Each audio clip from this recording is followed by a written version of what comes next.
Hey everyone, it is Dave. Welcome in. It's time to talk about Module 7 and 8.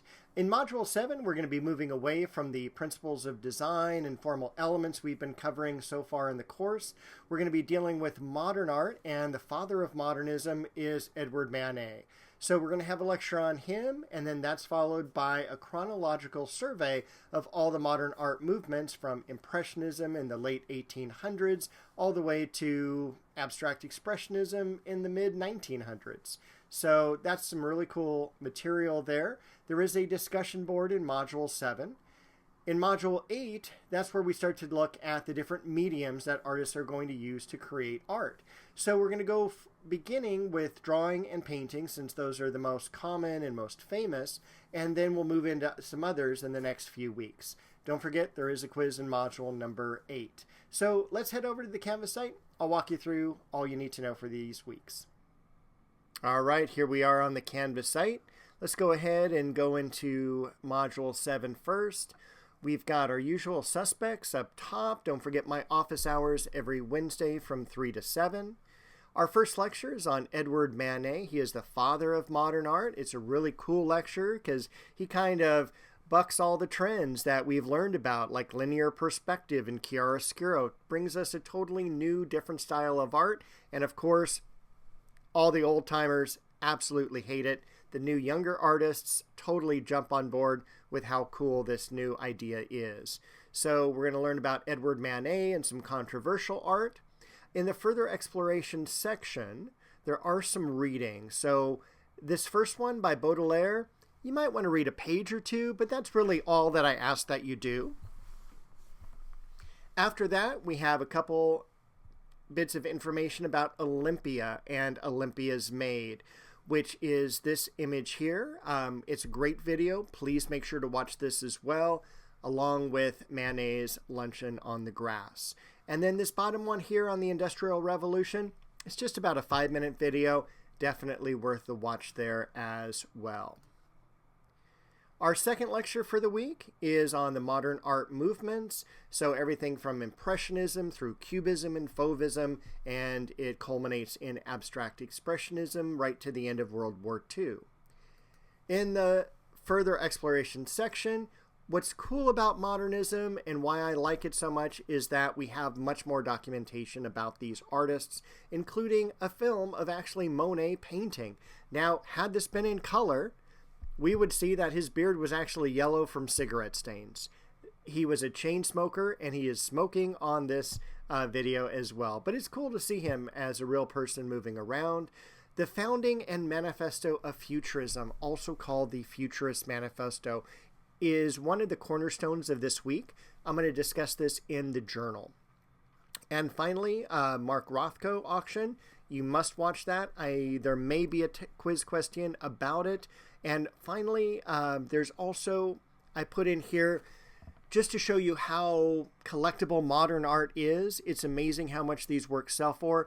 This is a link to a recent Christie's auction from New York. So it's always fun just to pop in just for a couple of minutes to see how much like these Degas paintings are selling for in the multi-millions of dollars. In journal number 7, that is focused on the Futurist Manifesto. Now you can download a copy right here, or you can just click and listen to it being read to you.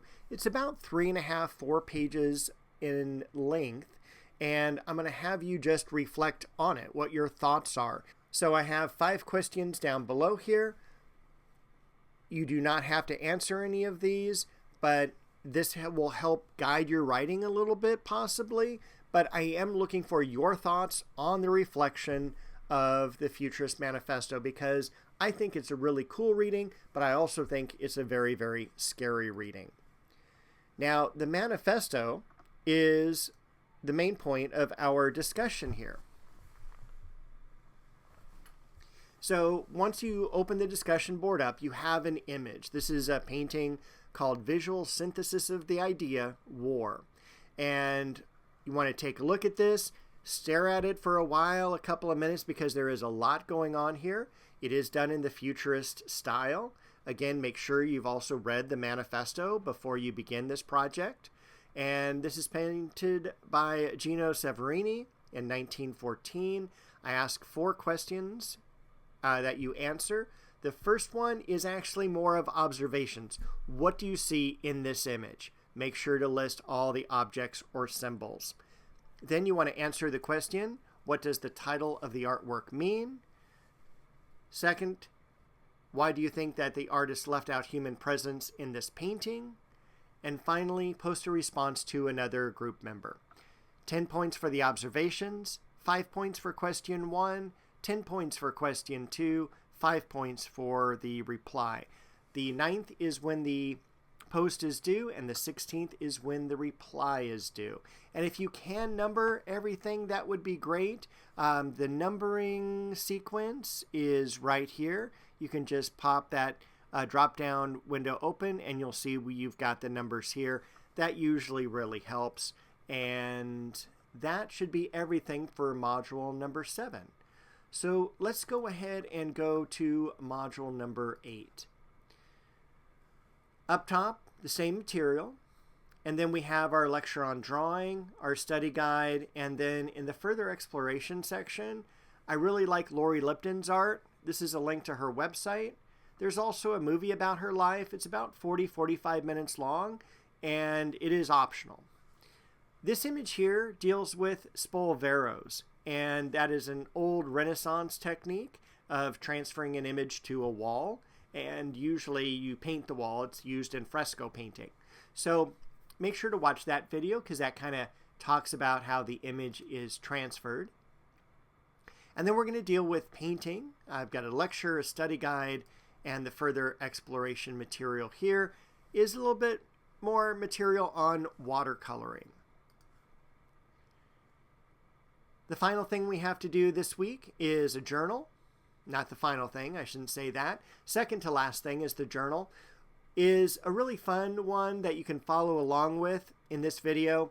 You're going to follow along with this person who's teaching you how to draw. You're going to do 1, 2, 3, 4, 5 faces on a piece of paper. And then finally, you're going to do your own unique work in the style that he shows you. And then finally, the last thing, of course, is to take the quiz. The quiz covers modules 7 and 8. It's 20 questions, 20 minutes. And with that, that is everything for these 2 modules. That puts us halfway through the class, so congratulations on making it through the halfway point. I will be back shortly to tell you about modules 9 and 10.